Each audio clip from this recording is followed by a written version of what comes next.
మీ personal interviews మరియు వ్యాపార ప్రకటనల కొరకు ఈ నెంబర్ ని సంప్రదించండి. నమస్తే, వెల్కమ్ టు మనం టీవీ. ప్రస్తుతం మనతో పాటు ఉన్నారు సీనియర్ గైనకాలజిస్ట్ నిఖిత గారు. మ్యామ్ తో మాట్లాడదాం. హలో మ్యామ్, నమస్తే. నమస్తే అండి. మ్యామ్, ప్రెగ్నెన్సీ టైంలో husband and wife meet అవ్వచ్చా, కలవచ్చా?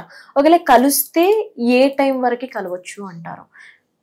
So husband and wife కలవచ్చా అనేది అసలు ప్రెగ్నెన్సీ బట్టి ఉంటుంది.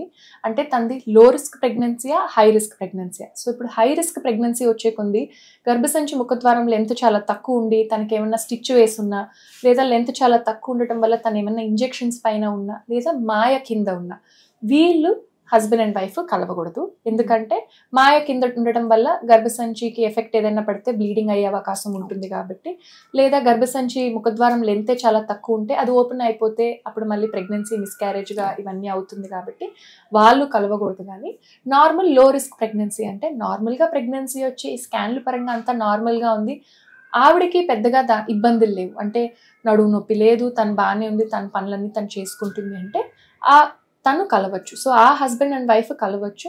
ఎప్పటి వరకు కలవచ్చు అనే దానికి అసలు ఆన్సర్ లేదు.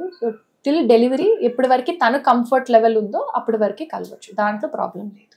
ఎస్, అంటే ఫర్దర్ గా కూడా ఏం రిస్క్ ఫ్యాక్టర్స్ ఉండవు అంటారా? అంటే సో జనరల్ గా మీరు చూస్తారు కదా, మీకు అలాంటి కేసు అదే. సో రిస్క్ ఫ్యాక్టర్ అనేది నేను చెప్పినట్టు గర్భసంచికి రిస్క్ ఉందో లేకుంటే మాయా ఇబ్బంది ఉందో అంటేనే అది రిస్క్, కానీ నార్మల్ ప్రెగ్నెన్సీకి అది రిస్క్ లేదు.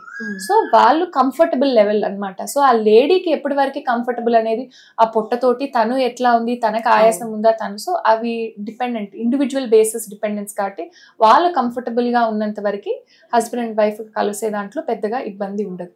కానీ డెలివరీ అయిన తర్వాత, నార్మల్ డెలివరీ అయినప్పుడు కింద కొన్ని కుట్లు వేసిన, నార్మల్ డెలివరీ అవినప్పుడు లేదా సిజేరియన్ అవినప్పుడు 6 వారాలకి కలవకుండా ఉండాలని చెప్తాము, కింద కుట్లు అవన్నీ మానటానికి.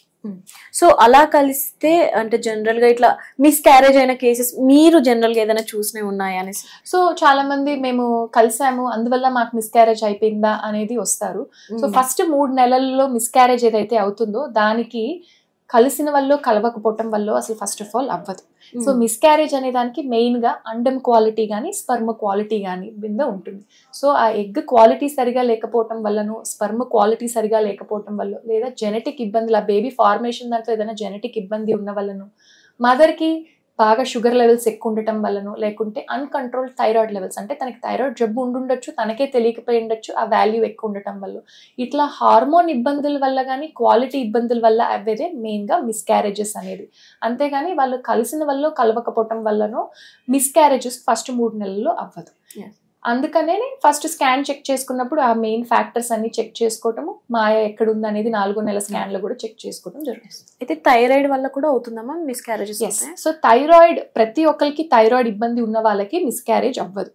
మిస్క్యారేజెస్ అవ్విన వాళ్ళల్లో 30% థైరాయిడ్ ఇబ్బంది వల్ల అవుతుంది. అంటే ఎవరికైతే థైరాయిడ్ కంట్రోల్లో లేదో, థైరాయిడ్ అనే హార్మోన్ చాలా ముఖ్యం మాకు అండం క్వాలిటీకి.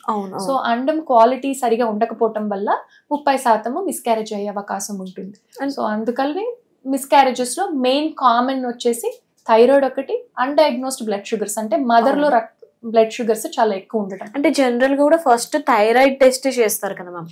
సో ఎవరైతే ఫస్ట్ ప్రెగ్నెంట్ అవ్వాలి, మేము ఏమేమి చేయించుకోవాలి బ్లడ్ టెస్ట్లు అని వస్తే కూడా ఫస్ట్ మెయిన్ గా మేము చెక్ చేయించేది అసలు మదర్ రక్తము ఉండాల్సినంత లెవెల్ ఉందా, విటమిన్స్, విటమిన్ డి, B12 ఇట్లా నార్మల్ బేసిక్ వైటమిన్స్ బాగానే ఉన్నాయా, థైరాయిడ్ లెవెల్ నార్మల్ ఉందా, బ్లడ్ షుగర్ లెవెల్స్ నార్మల్ ఉందా, ఇవి మెయిన్ గా చెక్ చేసుకునేది. సో అందరిలో థైరాయిడ్ ప్రాబ్లం ఉంటుంది అంటారు. సో 100% మనం స్టాటిస్టిక్స్ తీసుకుంటే గనక దాంట్లో 20 to 22% థైరాయిడ్ ఇబ్బందులు ఉండే ఛాన్స్ ఉంది. సో వాళ్ళకి ఎందుకు వస్తుంటారు? ఫుడ్ లేదా జెనెటికల్ గా ఏదైనా problem? Mainly it is because of genetic reasons. So వాళ్ళు ఏదో ఒకటి తిన్న వల్ల తినకపోవటం వల్ల వచ్చేది కాదు ఫస్ట్ ఆఫ్ ఆల్ థైరాయిడ్ అనేది. కాకపోతే థైరాయిడ్ అనేది డిటెక్ట్ అయిన తర్వాత మెయిన్ గా మెడిసిన్స్ వేసుకోవాలి. చాలా మంది ఏంటంటే టాబ్లెట్లు వేసుకొని 6 నెలల తర్వాత రిపోర్ట్ నార్మల్ వచ్చిన తర్వాత నాకు ఇప్పుడు థైరాయిడ్ లేదు కదా అని టాబ్లెట్లు మానేస్తారు. మన థైరాయిడ్ లెవెల్ నార్మల్ గా ఎందుకు వచ్చింది, టాబ్లెట్ వేసుకోవటం వల్ల నార్మల్ గా వచ్చింది. సో థైరాయిడ్ టాబ్లెట్లు ఎప్పుడు కూడా మానకూడదు, అన్లెస్ అండ్ అంటిల్ మీ ఎండోక్రైనాలజిస్ట్ మీ వాల్యూస్ బాగా తక్కువ అయిపోయాయి, ఒక 3 నెలలు ఆపండి అని చెప్తే తప్పించి మీ అంతటి మీరు టాబ్లెట్లు ఆపకూడదు. అది first thing. Second thing diet లో. సో డయట్ లో క్యాబేజ్, కాలీఫ్లవర్, రాగి ఇట్లాంటివి certain items thyroid goitrogens Avoid చేయాలి. అవి అవాయిడ్ చేయాలి. దానికి స్పెసిఫిక్ డైట్ ఉంటుంది. అయితే జనరల్ గా మ్యామ్ మిస్క్యారేజెస్ ఎందుకు అవుతాయి అంటారు? సో ఇప్పుడు పలానా మనిషి ఒక బరువు ఎత్తిన వల్లనో నడవటం వల్ల, చాలా మంది నేను తెలియకుండా గుడికి వెళ్ళాను, వాకింగ్ ఎక్కువ అయింది అందువల్ల నాకు మిస్క్యారేజ్ అయిందా, లేకుంటే బస్సులో జర్నీ చేశాను అందువల్ల అయిందా. సో మనము ఒక జర్నీ చేసిన వల్ల లేదా పలానా ఫుడ్ ఐటమ్ తింటాం, చాలా మంది నేను తెలియలేదు నేను నువ్వులు తినేసాను అందువల్ల నాకు మిస్క్యారేజ్ అయిందా. సో ఒక పర్టికులర్ ఫుడ్ ఐటమ్ కానీ ఒక పర్టికులర్ యాక్టివిటీ వల్ల most of the times miscarriages అవ్వవు. 80% మిస్క్యారేజెస్ హార్మోన్ ఇంబ్యాలెన్స్ వల్ల, అంటే ఫస్ట్ 3 నెలల్లో ఉండేవి వచ్చేసి తీసుకుంటే కనుక 80% వచ్చేసి ఫస్ట్ 10 వారాల్లో అయిపోతుంది మిస్క్యారేజ్ అనేది. ఈ ఫస్ట్ 10 వారాల్లో అయ్యే మిస్క్యారేజెస్ లో కూడా మళ్ళా 20 to 30% హార్మోన్ ఇబ్బందుల వల్ల, అంటే థైరాయిడ్ లెవెల్స్ నార్మల్ గా ఉండటం లేకపోవటం వల్లనో, లేకుంటే PCOS వల్ల వాళ్ళ హార్మోన్ ఇంబ్యాలెన్సెస్ ఉండటం వల్లనో, లేకుంటే మదర్ కి షుగర్ ఇబ్బంది ఉండటం వల్లనో, ఇవి మెయిన్ రీజన్స్. నెక్స్ట్ వచ్చేసి సేమ్ అదే హస్బెండ్ లో కూడా, ఇప్పుడు మనం క్లాప్ చేయాలంటే 2 చేతులు ఎలా అయితే కంబైన్ చేయాలో అలానే మదర్ లోనే కాదు కదా, హస్బెండ్ లో కూడా అదే షుగర్ ఇబ్బంది ఉందా, థైరాయిడ్ ఇబ్బంది ఉందా, ఫర్ ద స్పర్మ్ క్వాలిటీ చూసుకోవాల్సి ఉంటుంది. సిగరెట్ అలవాటు, ఆల్కహాల్ అలవాటు ఇవన్నీ ఉన్న వాళ్ళకి కూడా cigarette smoking and alcohol both of them quality తగ్గిస్తాయి. సో ఎవరైతే కన్సెప్షన్ కౌన్సిలింగ్ కి వస్తారో వాళ్ళకి ముందుగానే చెప్తాము ఇవన్నీ కంపల్సరీగా అవాయిడ్ చేయాలి. Both the partners, female male ఇద్దరు కూడా ఎక్సర్సైజ్, గుడ్ డయట్, ఈ ఫ్యాన్సీ డైట్స్ అంటే నేను రోజుకి ఒక్కసారే తింటాను, హై కీటో డైట్లు తింటాను, ఇవన్నీ కూడా ప్రెగ్నెన్సీ అని అనుకున్న వాళ్ళు ఎవరు కూడా అలాంటి డైట్లు ఫాలో చేయకుండా ఉండడం చాలా సేఫ్.